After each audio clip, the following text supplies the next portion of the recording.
Normally, I'm very critical of British rule on India. And if you remember, in one of the videos, I also spoke that the reason that British were able to rule India was the war between Ottoman Empire and Byzantine Empire. Now, we may curse these European powers to destroy Indian economy, Indian culture, Indian heritage, whatever.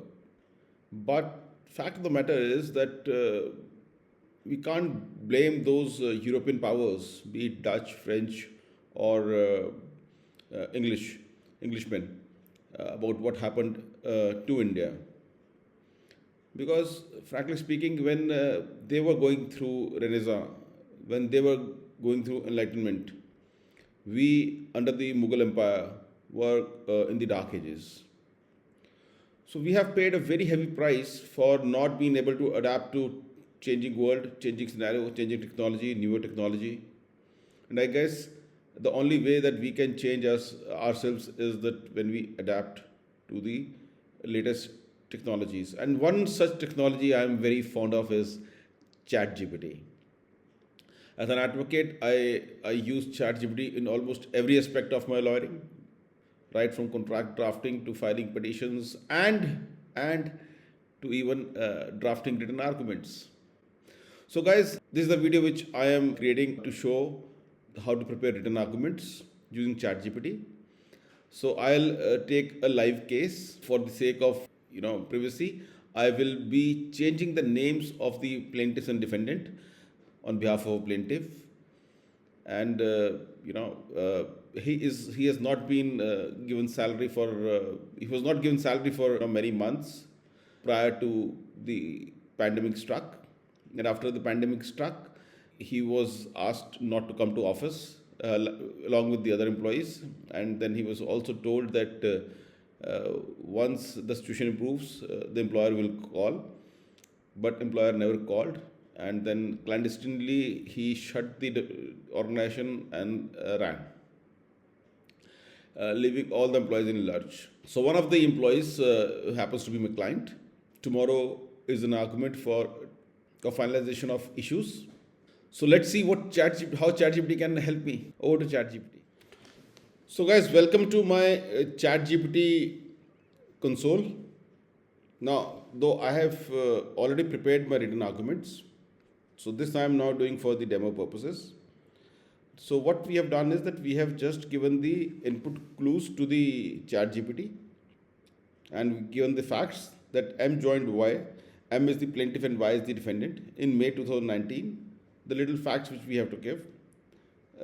Y is the company. Okay, so company last paid his salary in November 2019, which I narrated earlier.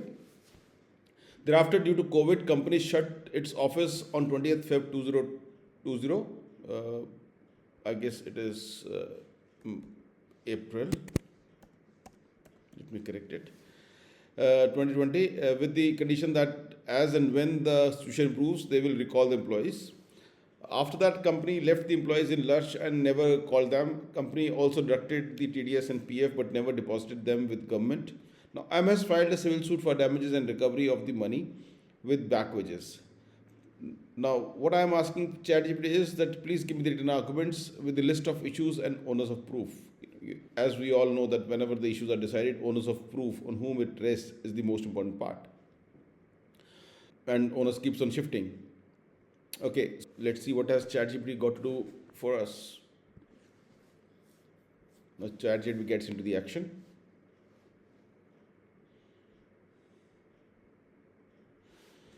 So as you see, now it has taken all the facts from my narration and it has briefly given the facts. Now this facts of the case we may retain in the final written arguments which you submit, we may not. But if in case you are carrying a printout of this in the court, at least you are aware of all the facts and you can start, by taking 30 seconds and briefing the learned judge about what the case is. So after you narrate the facts, then you have to tell what is your case all about. So there is a breach of contract, Then, of course, non-deposit of statutory deductions. There is also an IPC offence. Okay, so both 409 and 420 will be applicable here, and especially in case of Provident Fund Act, it's there in the website of Provident Fund itself, that if in case an employer deducts the Provident Fund but doesn't deposit in with the PF authority, then the employee has the right to move the complaint in section 409 IPC. And of course, it will now be NS. Then now another issue for us was that employee was asked not to come while he was not told that the company is shutting down, and he was also told that he will be recalled as an institution improve, but he was never recalled. So consequently, the court has to decide that what was the last working day of the employee, till when he was to be considered as an employment, and hence, or now he cannot be reinstated because the company is shut down. So for how long his wages have to be given. So that also is the case of the employee, and of course, damages have to be there, it being a tort. So now let's see how the lists issues have been framed by the chatgpt. Issue number 1. Now, whether the plaintiff is entitled to recovery of salary dues from December 2019 to April 20. So first thing is that he was only paid salary till November 2019, and the last he came to the office was on 20th April 2020, and hence this salary has to be paid to him, right? So onus of proof on the plaintiff. No, it's a very easy onus to discharge, because he has to have some proof that he was working, and of course, when the employer sent him a mail, that mail itself is an admission that he was working there at that point in time, and the bank statements will help in establishing whether or not was he paid the salary from after November 2019. So it's a very easy onus to discharge on the plaintiff. Then whether the plaintiff is entitled to recovery back wages and other dues post office shutdown. Now understand, the beauty of the onus is that onus keeps on shifting. Okay. Now the plaintiffs, as per chatgpt, onus of proof is the initial onus of proof is on plaintiff, because he has to show that no severance or termination notice was issued. When the mails does the purpose, okay, serves the entire complete purpose, because there no notice was given. Wherein the employment contract, probably there may be some notice. Then on the defendant to show that they will lawfully ended the employment. Now this is a big onus for the defendant to discharge, that the employment was terminated lawfully, which I know as a matter of fact it was not. So now chatgpt also tells that how the onus is going to shift. Once the plaintiff proves no communication of termination, because there was not, the burden shifts to the defendant to show how and when employment was legally terminated or suspended. Look at the beauty of chatgpt, that it has not only created an issue for me, which I can argue and help the court frame these issues, but it has also told me how I have to maneuver within these issues. Now see the third. Whether the defendant breached statutory obligations by failing to deposit the TDS and PF deducted from the plaintiff's salary. Again, onus of proof is on plaintiff, that he has to prove that the TDS and PF was deducted. A salary slip and the bank statement is good enough to establish that. Again, the initial onus of proof may be on plaintiff, but very easy to discharge. Now shifting the onus, the moment plaintiff discharges his obligation to prove this onus, the onus shifts to the defendant. Now this is where the defendant is going to get stuck, because now he has to give a documentary proof of depositing the TDS and PF which he has not done, and the company is closed, so he can't even do that. Whether the plaintiff is entitled to damages and mental agree, again, it's a very, very easy issue. It's a very, very easy onus that can be discharged. Now, let's play a little bit. Let's say that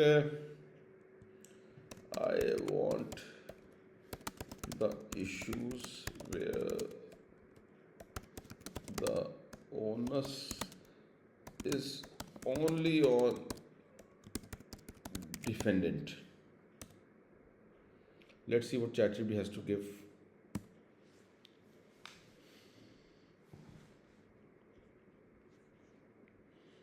Beauty of ChatGPT is that it doesn't have any ego. No, I said this. Why are you not agreeing to it? So it's an egoless machine, and that's the reason I love it. Now you can see it has reframed the same issues where it has written the onus of proof entirely on defendant.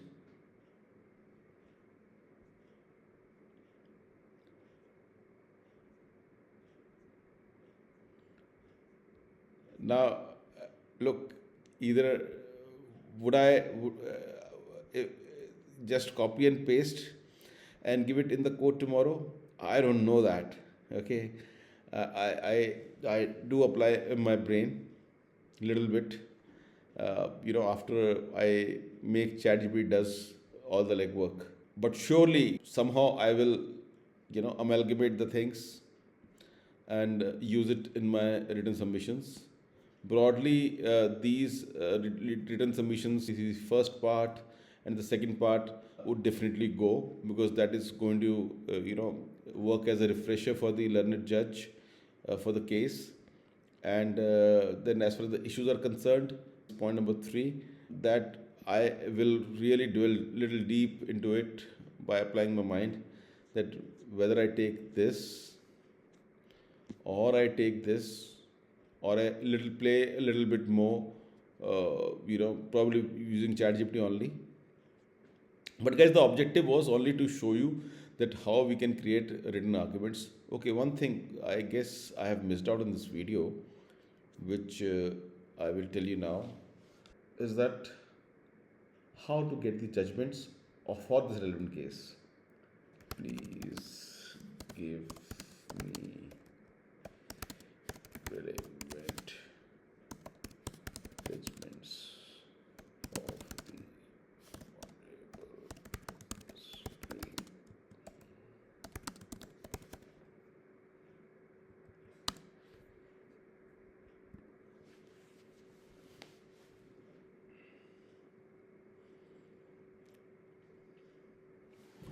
Now understand, in normal course of scenario, if in case ChatGPT doesn't gets a judgment, it will create a judgment of its own. That mistake ChatGPT does many times. Hence, I have already given it in the settings that never make a judgment for me, never make a case study for me. Always give me a genuine case. So it's always there in the memory. So ChatGPT never commits a mistake.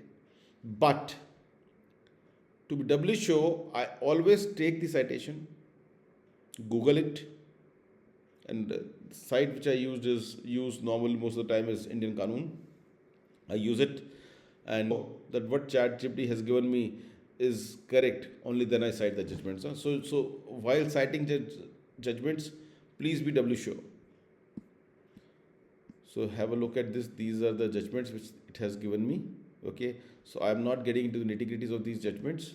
Something I'll definitely use. I know this Lalita Kumar should have not been there, but it's there. We'll see. So why it is there? Again, as I told you that many relevant stuff it does. But now, parallel to this civil case, I have also filed a criminal case. So while you are working on a case where your facts are also being used for a different case. For example, in my case, it is a civil case, civil suit, as well as a criminal case. So while you are working on one case, you can always, use that whatever ChatGPT has done for your other case as well. That helps a lot. For example, here why it has cited Lalita Kumari, because in my previous search, I was actually doing activity for both civil case as well as the criminal case. So somewhere in the memory, though I tried to clear the memory, but somewhere in the memory probably it would have retained that I'm working on both the cases, and hence it gave me the IPC section also. So guys, that's all I had for today.